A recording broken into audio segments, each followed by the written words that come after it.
வணக்கம். இனி விமலா சமையலில் வீட்லேயே கொத்து பரோட்டா எப்படி செய்யுதுன்னு பார்க்கலாம். இது செய்கிறது ரொம்ப ஈஸி.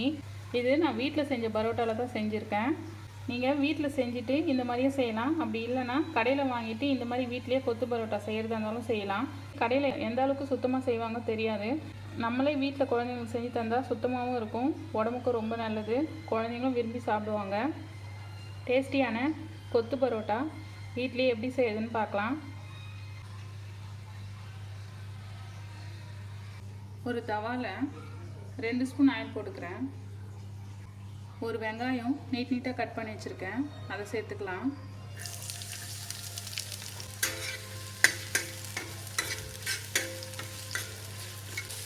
வெங்காயம் லேசாக வதங்கினதும் ஒரு தக்காளி பொடியாக கட் பண்ணி வச்சுருக்கேன், கொஞ்சமாக கருவேப்பிலை, இதையும் சேர்த்து வதக்கி வச்சுக்கலாம்.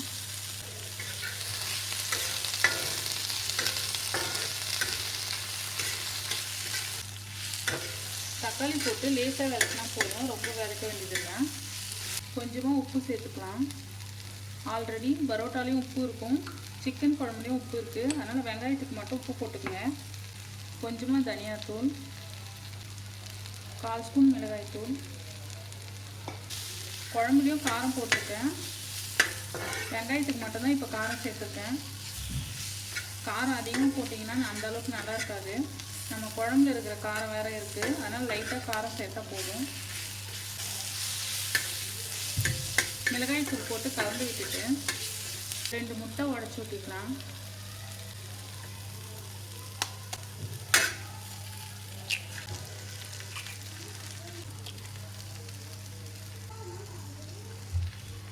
முட்டை போட்டு கலந்து விட்டுருங்க.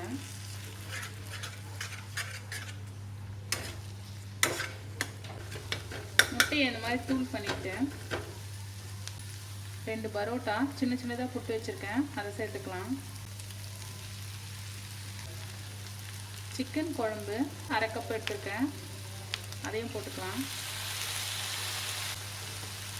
நல்லா கலந்து விட்டுருங்க.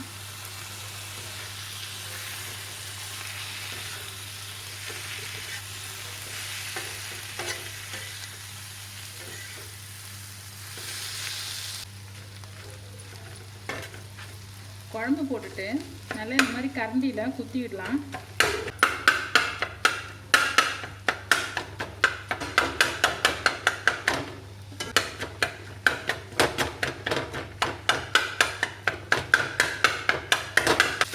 பாருங்கள், நல்லா உதிரியாக வந்திருக்கு. கேஸ் சைடில் வச்சு கலந்து விடுங்க. நீங்கள் கொத்து பரோட்டாக்கு எப்போவும் இந்த மாதிரி தவாவில் பண்ணால் தான் இந்த மாதிரி நல்லா உதிரியாக வரும்.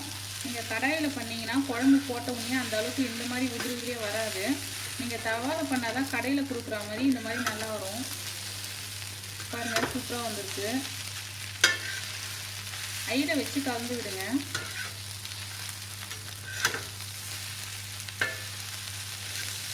நான் வெங்காயம் ஒன்று கொஞ்சம் பெரிய சைஸ் போட்டிருக்கேன்.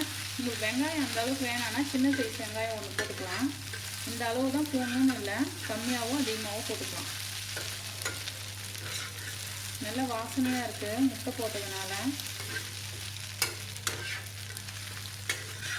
பாருங்கள், கடாயில் பண்ணிங்கன்னா இந்த அளவுக்குலாம் உதிரியாக வராது. இந்த மாதிரி தோசை கல்லில் பண்ணால் தான் நல்லா வரும். நம்ம கடையிலாம் வாங்கி தரதை விட இந்த மாதிரி வீட்லேயே ரெடி பண்ணி கொடுத்தா உடம்புக்கும் ரொம்ப நல்லது, குழந்தைங்களும் விரும்பி சாப்பிடுவாங்க. கடையில் செய்கிறவங்க தக்காளி கருவேப்பிலாம் கழுவிட்டு போடுவாங்கன்னு தெரியாது நம்மளுக்கு. நம்மளாம் செஞ்சு கொடுத்தா சுத்தமாகவும் இருக்கும், உடம்புக்கும் ரொம்ப நல்லது. இந்த அளவுக்கு கேஸ் இருந்தால் போதும். இப்போ கேஸ் ஆஃப் பண்ணிடுறேன். டேஸ்டியான கொத்து பரோட்டா வீட்லேயே ரெடி பண்ணிட்டோம். நீங்களும் செஞ்சு பாருங்கள். செஞ்சு பார்த்துட்டு உங்கள் கமெண்ட் சொல்லுங்கள். வேறு ஒரு ரெசிபியில் பார்க்கலாம்.